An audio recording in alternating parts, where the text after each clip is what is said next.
We are halfway through the week. It's the Wednesday MLB Central. Glad to have all of you with us. Glad to have my guys, Robert Flores, Mark DeRosa. I'm Lauren Shahadi. It is the first edition of MLB Central. You ready for this? With a 50-year-old host. I'm talking about our guy, Roflo. Happy birthday, Robert. Thank you. You know, the good folks at AARP sent me something in the mail like last week before my birthday. And I was like, how dare you? How dare you? And it just hit me. That's a big number, D-Ro. Half to 100. You don't look it though. I got to give you props on that. You know, there's certain birthdays. You hit 21, you got to go out, you become a man, right? And then there's certain different ones. Was 50? I need to know, was this like just another birthday, or we like had to take stock in who we are as an individual? Yeah, I think you take stock. You kind of have a little pause for reflection and take a look in the mirror and I kind of liked who I was looking at. Yeah, I knew you were going to say that. Flawless skin. Dero and I ordered you a cookie cake. It will be there Thank today. you. Thank you, guys. Believe or make believe Robert is 50. I do not believe, but it calls for a little game. First, there's news out of Anaheim, gentlemen. Shohei Ohtani back on the mound for a sim game on Tuesday. 50 pitches, walked 6 wild pitches. Does this mean anything to you, D-Ro? Had a similar spring in 2018. I mean, it's definitely not, optimal. I'd like to see him find, because if he's around the plate, his stuff's exploding and he's going to get swing and misses on balls that look like strikes. But I'd like to bring in the voice of an angel, Keith Costas, because I remember when Shohei Ohtani showed up to spring training, we were so worried about him on the mound. Costi, do you have his numbers from that spring training? Yeah, your memory checks out. 9 runs allowed on 3 homers in just 2 2/3 of an inning, 2 2/3 innings, and 4 for 32 at the plate. 10 strikeouts, no extra base hits. So naturally, cruised to Rookie of the Year.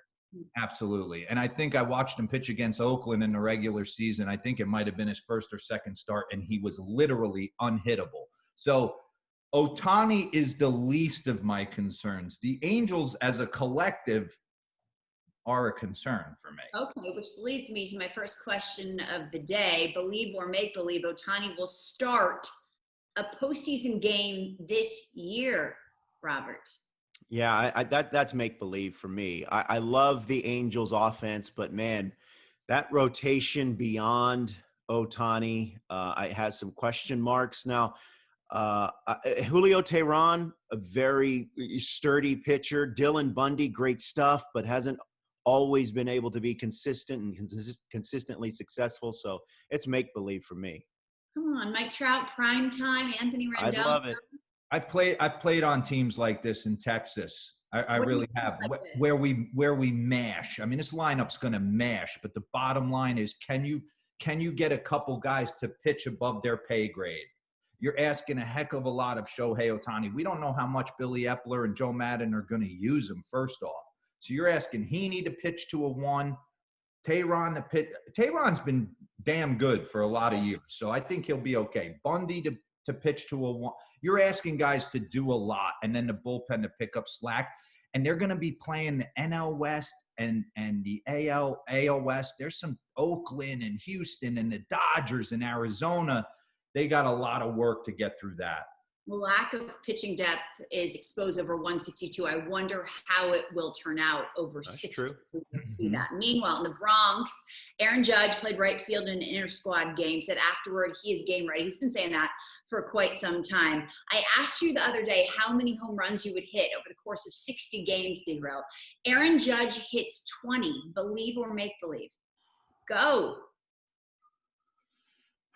I'm gonna say make believe because I want to push him a little bit. I know he's watching us. I know he loves MLB Central. So I'm gonna say make believe.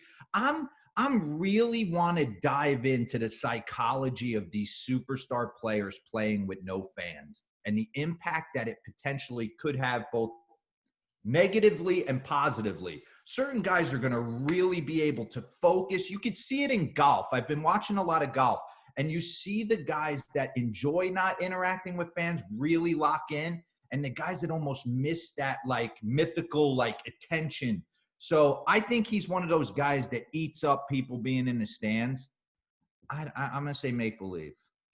I would think a lot of the players on the Yankees would eat up the fans. I'm going to say make believe as well. Costi was telling me last year in the first 60 games, there were only 3 players that hit 20 home runs: Pete Alonso, Cody Bellinger, and Christian Yelich. So obviously very small, under unusual circumstances, as you said, D-Rose. So it's make believe for me. I just can't imagine. Hey, Lauren. That whole lineup hits at the same time. Stanton and just going to be awesome. It's going to be a spectacle. You said his name. I'd like Giancarlo Stanton to get it going in pinstripes. Let him hit the 20 homers. Okay. Yeah. Got to have some humor these days. Francisco Lindor, you see this? Played a prank on his manager, gave him hand sanitizer, and not so much. Inside, it was pine tar. He was like, what the? Francona will be managing Francisco Lindor through the 2020 season. Believe or make believe?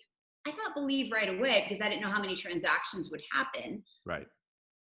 Are you on the same page? Yes? I'm going to say believe this too. I think, Robert used a word with my internet called wonky. I think the season's going to be a little wonky. I don't know how a team is who's going to give up a ton of prospects at what time, at what point. At the end, right when they're ready to win. And then Francisco Lindor in the lineup. Let's get him. I agree with you. And a guy like Brody Van Wagenen might be able to pull that off. But I think Cleveland's going to be in the cut. I think they're going to be in a fight to the bitter end. And I don't think you're going to let him walk away in 60 games. Yeah, I feel the same way. As you said, Lauren, it's just going to be so – there's going to be so many things that front office personnel and team executives and players have to concern themselves with. And I feel like trading a franchise signature player, it's going to be way, way, way down on the list. You mentioned Brody Van Wagenen. Hey, Mets fans, see your guy Cespedes crushing home runs, running the bases. Believe or make believe he will play in 50 games this year. It's almost been 2 years since he played in a game. Believe or make believe. Contract year, by the way. If I believe this, the Mets are going to fight for a World Series. Because if he's right at 50 games and he's DHing with Polar Bear Pete Alonso and Robinson Cano catches fire with that rotation, we've said it time and time again. Mets might be one of the teams I'm jumping on this year. So I kind of agree with you. I'm going to believe this. I hope he's healthy for 50 games because it'll be awesome. Robert, I'm going to believe this. And we're getting back to 20 homers over 60 games. Keith says Cespedes had a career high stretch in homers over a 60-game stretch with 24. That was from July to September in 2015 with the Mets. I love the fact that he can DH, get him off his feet. We know he has terrible feet right now. So, yeah, I could see him playing 50 games. Absolutely. So what do we think about baseball players? That they live the life of luxury. Kyle Seager came out recently and said, I've been socially distancing for a long, long time. I have no internet. You heard me, gentlemen. In my home, it made me love him even more. What do you mean? Yeah, you're shaking your head. No Grubhub delivery, no Uber, nothing. Believe or make believe, Robert and Mark Tomsterosa could live 1 week and would enjoy their life. No. Without internet. I would not enjoy my life. No. Stop it. Robert, you're truthful. And D-Rob, I've never known you to tell a lie.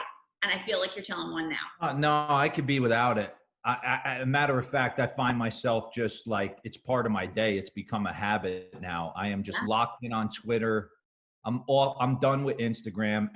Half that is complete fake. I mean, the whole world can't be going that great right now in these times. But for me, Twitter, it can be mean.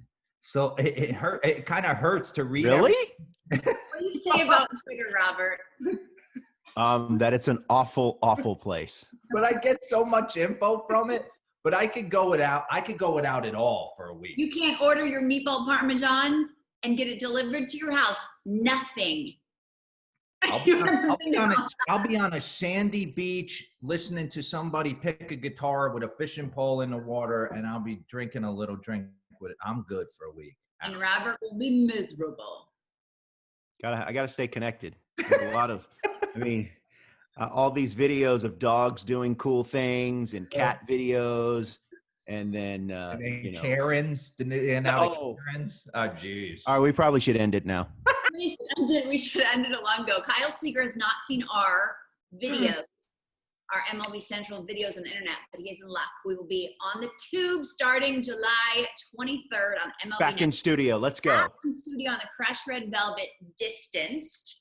So we can't wait to see you then and bring you Central 3 hours a day. Gentlemen, have a wonderful day. Take care and we'll see you soon.